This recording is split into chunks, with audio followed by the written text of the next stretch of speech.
Hola a las comunidades de Plátanos y Hudson, Santa Isabel de Hungría, Santa María con su capilla San Pedro, Nuestra Señora del Milagro y su capilla San José. Como siempre decimos, esta es una introducción obligada de saludos también para aquellos y aquellas que nos encontramos a través de este medio para meditar juntos la palabra de Dios en el domingo 22º durante el año. Y el texto es continuación del texto del domingo pasado, donde encontrábamos a Pedro, a Simón Pedro, cuando ante la pregunta de Jesús, cuando respondió: tú eres el Mesías, el Hijo del Dios vivo. Y Jesús le dijo: esto no te lo dijo la carne y la sangre, sino mi Padre que está en el cielo. A partir del versículo 21, que es donde leemos hoy, hasta el final del capítulo, Jesús va a anunciar que la va a pasar mal en Jerusalén. Es el anuncio de su pasión, pero también de su resurrección.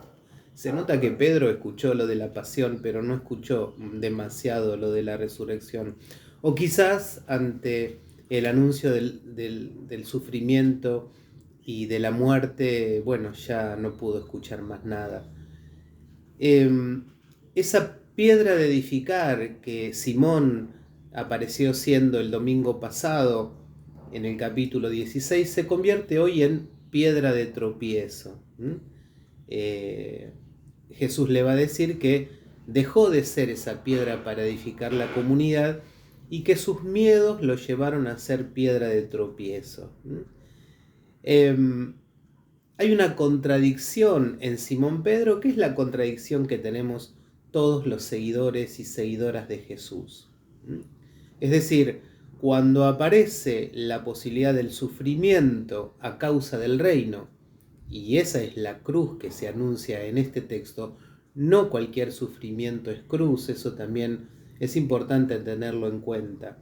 El sufrimiento que significa cruz para el Evangelio tiene que ver con el sufrimiento a causa del reino, de la predicación del reino, de los valores del reino, del seguimiento de Jesús. No cualquier sufrimiento es cruz, podríamos decirlo en términos exactos, digamos. Por supuesto, uno se refiere a un sufrimiento como una cruz que tiene que llevar, pero a veces nos causamos sufrimiento por nuestra impericia, por nuestra falta de atención, y estas cosas no son ciertamente la cruz de Jesús que se refiere este capítulo 16. Por eso, ante la intervención de Pedro, cuando Jesús le dice que van a tener que sufrir yendo a Jerusalén, de ninguna manera, dice Pedro, y están las famosas palabras de Jesús: va de retro. Satanás, le dice Jesús a Pedro, tus pensamientos no son de Dios, sino son de los hombres. Antes le había dicho Pedro: esto no te lo dijo el hombre, la carne y la sangre, sino te lo dijo Dios, fuiste fiel a Dios. Acá Simón Pedro se va a dejar llevar por el contrario. De tal manera que podemos decir que necesitamos una segunda conversión cuando aparece en nuestra vida el dolor y el sufrimiento. Porque es fácil seguir a Jesús en los primeros momentos del entusiasmo, del impacto del encuentro con Él. El tema es que cuando aprieta la vida, cuando las situaciones de dificultad amenazan las preocupaciones de la vida, va a decir Jesús en la parábola del sembrador, y nos sentimos que se ahoga la vida y preferimos huir, preferimos decir: hasta acá, Señor. Esto no solamente le pasó a Simón Pedro. Jeremías en la primera lectura va a decir, frente a este impulso que le pide Dios de predicar su palabra a un pueblo que no lo va a escuchar, Jeremías dice: ¿para qué voy a ir si no me van a escuchar? Y llega a decir el profeta: maldito el día en que nací. Es decir, su sufrimiento era tal que maldijo el día en que había nacido. Esa expresión que solemos traducir al español o al castellano, me sedujiste, Señor, que nos parece tan romántica de Jeremías, algunos biblistas dicen que en realidad Jeremías le dice a Dios, me has violado, es decir, has hecho fuerza sobre mí, porque va a decir Jeremías, yo no voy a predicar más esta palabra, sin embargo, siento como un fuego en mi interior que me impulsa a seguir anunciando tu palabra, Señor. Jeremías se encuentra también en esta ambigüedad interior que decíamos anteriormente, ¿no? Yo creo que en todos nosotros y nosotras cohabitan estos sentires. Por un lado, de impulso a seguir a Jesús, por otro lado, como todos somos seres humanos y nos conocemos, tenemos miedo de sufrir, tenemos miedo del dolor, ¿cómo no vamos a tenerlo? Por eso Jeremías, Simón Pedro, tienen este sentimiento de ambigüedad que todos y todas tenemos, la conciencia de nuestra fragilidad. Pero por otro lado también tenemos, como Jeremías y como Simón Pedro, yo diría una honesta coherencia, ¿no? Es decir, el tema hoy es cómo seguimos a Jesús, cómo retomamos el camino del seguimiento cuando los sufrimientos, el dolor, la muerte nos amenazan. Todo seguimiento pasa por estos momentos que pasó Simón Pedro y que pasó Jeremías.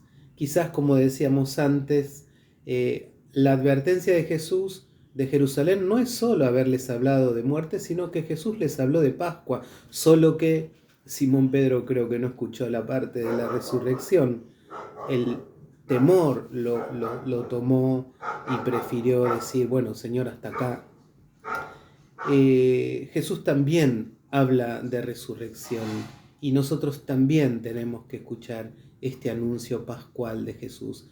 La muerte, el sufrimiento, no es la última palabra de la historia. Me gustaría, llegado a este punto, remarcar este va de retro, que es ir detrás, ¿no? Pedro, anda detrás mío, le dice Jesús. No pretendas indicar por dónde el camino. Pedro con su impulsividad intenta decirle al Señor, pero además honestamente, porque no quiere sufrir él, pero no lo quiere ver sufrir a Jesús. Lo importante es ir detrás de Jesús, ir detrás de la indicación del Espíritu de Dios. Nosotros no somos los que comandamos el camino. Eso quiere decirle Jesús a Simón Pedro. Va de retro, atrás. Vos sos el que sigue, vos sos el discípulo, vos sos la discípula. Dejemos que el Maestro nos siga conduciendo. Que en el momento del sufrimiento y del dolor, el miedo no nos lleve a querer conducir, porque entonces sí vamos a ir para cualquier lado. Interesante el texto de hoy, Mateo 16, 21 y siguientes. Y me encantaría terminar esta predicación con un hermoso poema que descubrí de Ignacio Iglesias, un sacerdote jesuita, ahí en la página que tienen los jesuitas de Pastoral. Y la oración y el poema que les voy a leer se llama Tu cruz, mi vuelo. Y dice así: en tu cruz, Señor, solo hay dos palos, el que apunta como una flecha al cielo y el que acuesta tus brazos. No hay cruz sin ellos y no hay vuelo. Sin ellos no hay abrazo, abrazar y volar.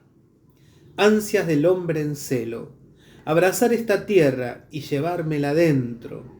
Enséñame a hacer tu abrazo y tu pecho, a ser regazo tuyo y camino hacia ti de regreso. Pero no camino mío, sino con muchos dentro. Dime cómo se ama hasta el extremo y convierte en ave la cruz que ya llevo o que me lleva, porque ya estoy en vuelo.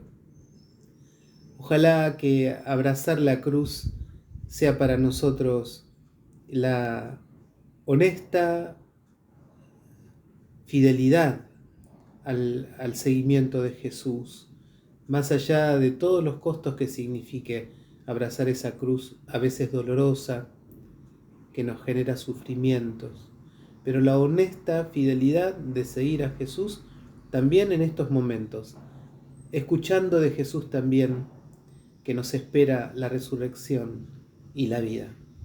Que el Señor te bendiga.